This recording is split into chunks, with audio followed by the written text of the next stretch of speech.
All right, let me tell y'all about these precious children that I got to have. I got to have 3, and I begged their daddy for a 4th baby, and he was so worried about making a living for all of us, and he was like, we can't afford that, we don't need to do it. And probably about 10 years after that, so I was probably about 48, 49 years old, he said, you know, I was wrong, we're never gonna have enough money, what difference does it make? Do you want to have another baby? And I said, I've got plantar fasciitis.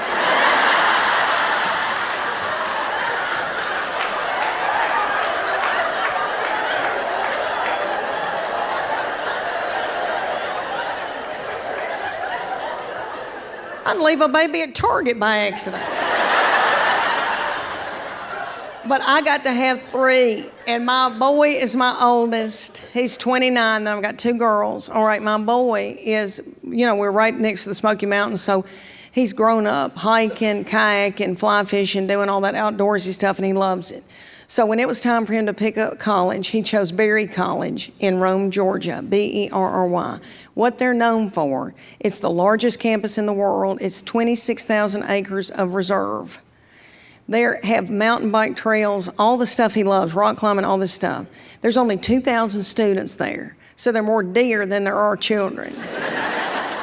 And they have these entrepreneurships, and everybody there has a job, has to work. But my boy started the cage-free egg enterprise and raised 200 chickens while he was in college and sold the eggs to the local restaurants and cafeteria, and it's still going to this day.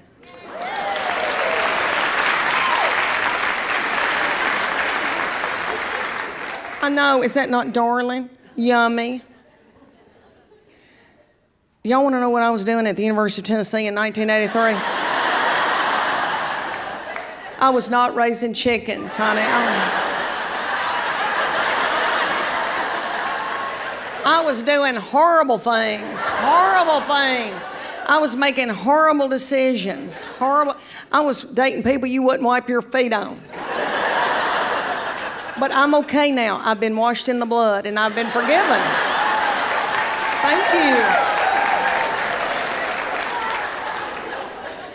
My boy had a roommate all through college that was a outdoorsy little feller, and he had been in a gospel quartet in high school. And this little kid, his mama and daddy raised cattle, so this child knew all about cattle. So Berry College put this child in charge of hundreds of heads of cattle. You boys that are my age, do y'all remember that poster everybody had in their bedroom? All the boys had it in their dorm room, and it was that poster of Farrah Fawcett in that red bathing suit. Yes, with her nipple. Beautiful. I go to visit my boy and his roommate, and they've got posters of Jersey cows on the wall.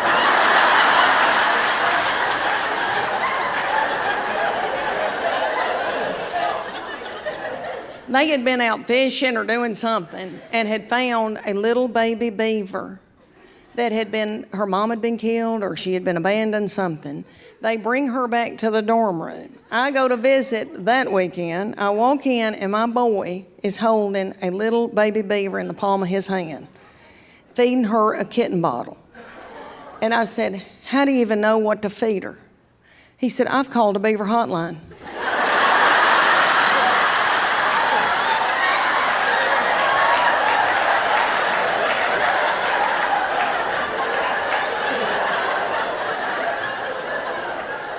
They named her Bathsheba from the Bible.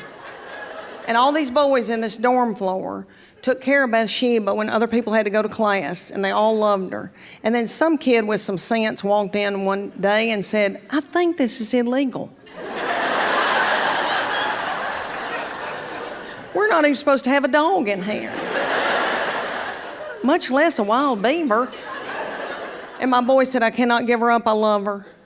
And his roommate said, Charlie, she's gonna grow up and eat your kitchen table.